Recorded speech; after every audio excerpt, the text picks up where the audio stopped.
Assalamualaikum warahmatullahi wabarakatuh. Perkenalkan, nama saya Ari Kurnia Sirahayu dengan NIM 4011900031.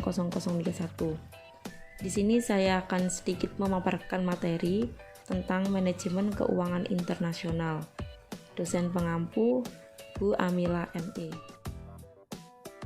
Adapun poin pembahasan, yang pertama membahas neraca pembayaran internasional, yang kedua bursa valuta asing, yang ketiga manajemen resiko nilai tukar valuta asing, yang keempat manajemen kas internasional, dan yang kelima arbitrase internasional dan paritas suku bunga.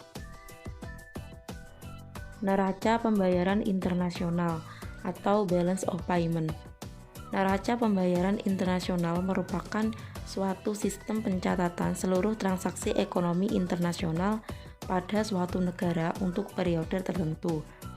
Neraca pembayaran internasional ini terdiri dari transaksi ekonomi ekspor dan impor barang dan jasa, arus modal yang masuk dan keluar, hibah, pembayaran transfer lain, dan perubahan cadangan devisa suatu negara. Aplikasi dan interpretasi balance of payment atau BOP. Yang pertama, BOP mencakup barang atau jasa akhir atau antara intermediate, bukan merupakan indikator langsung kesejahteraan ekonomi. Yang kedua, ketidakseimbangan dalam BOP ini mencerminkan adanya surplus dan defisit. Selanjutnya menjelaskan penyusunan balance of payment atau BOP. Arus barang atau jasa dan kapital dicatat dengan menggunakan sistem pembukuan double entry atau pencatatan dua kali, yang memastikan bahwa setiap pos itu selalu ada pos yang bersesuaian dengan tanda yang berlawanan antara sebelah debit dan sebelah kredit. Pada sebelah kredit untuk mencatat penurunan aset dan atau kenaikan hutang, sedangkan sebelah debit untuk mencatat kenaikan aset dan atau penurunan hutang. Selanjutnya, dalam pencatatan pos kredit bertanda positif, sedangkan dalam pencatatan pos debit bertanda negatif. Contohnya, ekspor sumber potensial dari falas itu dicatat sebelah kredit atau bertanda positif, sedangkan impor arus keluar kapital penggunaan potensial falas itu dicatat sebelah debit atau bertanda negatif. Manfaat manajer dan investor memperhatikan balance of payment. Yang pertama, untuk membantu meramal potensi pasar bagi negara yang defisit tidak mungkin banyak melakukan impor. Yang kedua, sebagai indikator adanya tekanan kurs suatu negara. Negara yang melakukan perdagangan atau investasi bisa untung ataupun rugi dalam valuta asing. Dua bagian utama balance of payment. Yang pertama, rekening transaksi berjalan atau current account yang terdiri dari neraca perdagangan atau balance of trade dan neraca jasa atau service balance. Yang kedua, rekening modal atau capital account yang terdiri dari investor portofolio, investasi jangka pendek, investasi asing langsung, dan pinjaman luar negeri pemerintah. Faktor-faktor yang mempengaruhi transaksi berjalan yaitu inflasi domestik, pendapatan domestik, kurs valuta asing, dan restriksi pemerintah. Selanjutnya, faktor-faktor yang mempengaruhi neraca modal, yaitu yang pertama rekening modal surplus, berarti arus modal neto yang masuk ke dalam negara. Yang kedua, rekening modal defisit, yang berarti arus modal neto yang keluar dari negara tersebut. Faktor-faktor utama yang mempengaruhi keseimbangan rekening modal. Yang pertama, memungut pajak penghasilan kepada investor asing. Yang kedua, liberalisasi kontrol terdapat aliran modal internasional secara bertahap. Yang ketiga, antisipasi pergerakan kurs valuta asing atau falas oleh para investor surat berharga. Selanjutnya menjelaskan keseimbangan dan ketidakseimbangan neraca pembayaran. Neraca pembayaran yang seimbang dirumuskan dalam kurung X min M ditambah dalam kurung CI min CO ditambah FXB sama dengan BOP. Keterangannya, dalam kurung S-M adalah neraca transaksi berjalan, selisih antara ekspor X dan impor M, barang dan jasa.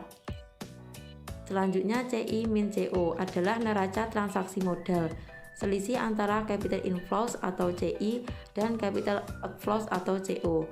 Dan FXB adalah cadangan devisa negara. Selanjutnya menjelaskan bahwasanya balance of payment itu dapat diseimbangkan dengan yang pertama sistem kurs tetap, ditandai dengan nilai kurs yang konstan atau berfluktuasi sangat sempit. Tugas dan tanggung jawab pemerintah atau otoritas moneter menjaga agar balance of payment sama dengan nol dengan cara intervensi dalam pasar valuta asing dengan cadangan devisa yang dimiliki. Yang kedua, sistem kurs mengambang bebas. Dalam hal ini, pemerintah tidak perlu campur tangan dalam valuta asing karena kurs suatu mata uang ditentukan oleh mekanisme pasar, yaitu permintaan dan penawaran. Selanjutnya menjelaskan tentang bursa valuta asing. Bursa valuta asing merupakan pasar terjadinya transaksi valuta asing yang dilakukan baik antar negara maupun dalam suatu negara. Bursa valuta asing ini dapat dilakukan oleh perusahaan ataupun perorangan. Dalam melakukan transaksi valuta asing digunakan kurs atau nilai tukar, yaitu harga dari suatu mata uang dalam ukuran mata uang lain. Kurs dapat berubah-ubah sesuai dengan kondisi dari waktu ke waktu yang disebabkan oleh berbagai faktor, misalnya faktor ekonomi, politik, dan keamanan. Tujuan melakukan transaksi valuta asing adalah untuk transaksi pembayaran, untuk mempertahankan daya beli, untuk pengiriman uang ke luar negeri, untuk mencari keuntungan, untuk pemagaran risiko, dan untuk kemudahan berbelanja. Selanjutnya, jenis transaksi valuta asing. Yang pertama ada spot transaction, terdiri dari value today, value tomorrow, dan value spot. Yang kedua, forward transaction atau transaksi tunggak. Yang ketiga, swap transaction atau transaksi barter. Selanjutnya menjelaskan tentang margin trading.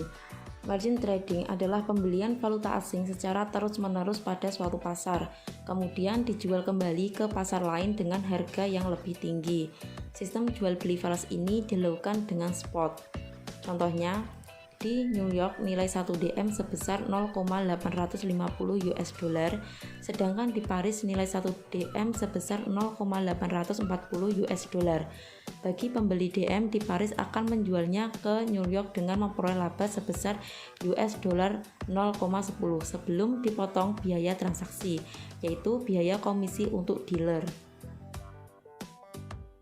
Selanjutnya menjelaskan persyaratan bank dalam melakukan margin trading, yaitu yang pertama dilaksanakan berdasarkan kebijakan direksi bank dan suatu kontrak yang telah disetujui sebelumnya. Yang kedua, dilaksanakan dengan tersedianya margin deposit. Yang ketiga, untuk kepentingan bank, margin trading dilakukan setinggi-tingginya sebesar 10% dari modal bank. Yang keempat, untuk kepentingan nasabah, margin trading dilakukan setinggi-tingginya 10 kali dari margin deposit nasabah bank. Yang kelima, apabila mengalami kerugian sebesar 5% dari modal, maka untuk sementara harus dihentikan. Selanjutnya, setelah mendapat persetujuan dari Bank Indonesia, dapat dilakukan lagi margin trading. Yang keenam, margin deposit nasabah atau bank harus dicantumkan dalam laporan mingguan ataupun bulanan. Selanjutnya menjelaskan tentang manajemen risiko nilai tukar valuta asing. Risiko nilai tukar atau exchange risk adalah perubahan-perubahan nilai tukar atau kurs yang tidak pasti mengarah kepada fluktuasi-fluktuasi tidak pasti pada nilai perusahaan. Adapun kategori utama risiko perdagangan falas.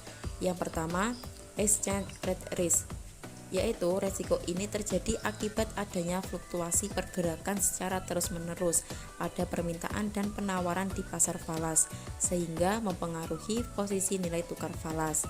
Yang kedua, credit risk, resiko kemungkinan pihak lain atau counterparty tidak melaksanakan kewajiban dalam persetujuan yang telah disepakati. Yang ketiga, country risk, yaitu resiko timbul akibat campur tangan pemerintah dalam perdagangan falas. Selanjutnya menjelaskan tentang manajemen kas internasional. Yang pertama, optimalisasi aliran kas. Teknik-teknik yang digunakan yaitu mempercepat aliran masuk kas, menggunakan jaringan untuk meminimalkan biaya konversi falas, meminimalkan pajak atas aliran kas, dan transfer kas antar anak perusahaan. Yang kedua, investasi kelebihan kas. Teknik-teknik yang digunakan yaitu manajemen kas terpusat. Optimalisasi aliran kas dapat ditingkatkan dengan suatu pendekatan terpusat, sehingga posisi kas anak perusahaan dapat dimonitor secara serempak. Yang kedua, menetapkan hasil efektif dari investasi asing dapat dilakukan dengan rumus sebagai berikut. RD sama dengan buka kurung 1 ditambah ID tutup kurung buka kurung 1 ditambah ED tutup kurung min 1. Keterangannya, RD adalah hasil efektif pada deposito asing, ID adalah suku bunga deposito, dan ED adalah persentase perubahan dalam nilai valuta yang menunjukkan deposito asing. Contohnya sebagai berikut. Diketahui ID 10% dan ED 5%. Ditanya RD. Maka RD sama dengan buka kurung 1 ditambah 0,1 tutup kurung buka kurung 1 ditambah 0,05 tutup kurung min 1. RD sama dengan buka kurung 1,1 tutup kurung buka kurung 1,05 tutup kurung min 1. RD sama dengan 1,155 min 1. RD sama dengan 0,155 atau 15,5%.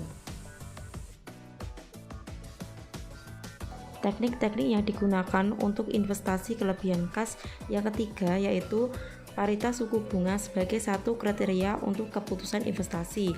Yang keempat, forward rate sebagai satu kriteria untuk keputusan investasi. Ramalan tingkat kurs sebagai satu kriteria untuk keputusan investasi. Kemudian diketahui untuk menghitung hasil efektif yang diharapkan yaitu E dalam kurung RD sama dengan buka kurung 1 sama dengan E dalam kurung ED tutup kurung min 1. Di sini keterangannya ED tidak diketahui. Untuk mencari nilai ED yang akan menyamakan hasil efektif dari investasi luar negeri dengan investasi domestik sebagai berikut. ED sama dengan dalam kurung 1 plus RD per dalam kurung 1 plus ID min 1. Selanjutnya menjelaskan tentang arbitrase internasional dan paritas suku bunga.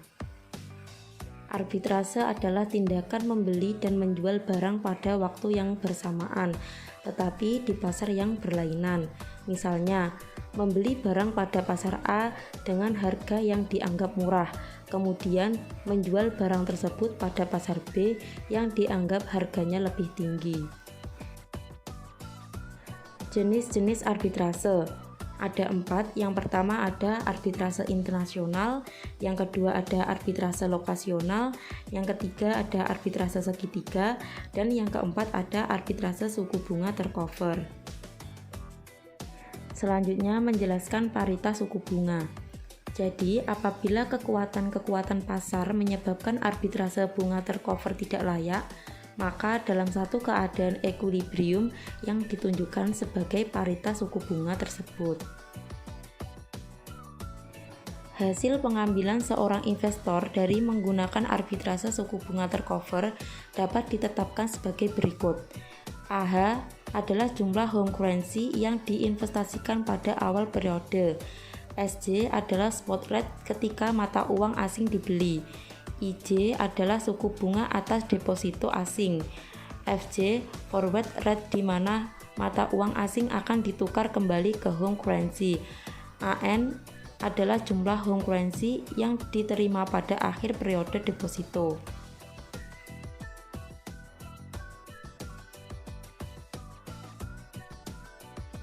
Sekian presentasi dari saya. Jika ada kurang lebihnya saya mohon maaf. Wassalamualaikum warahmatullahi wabarakatuh.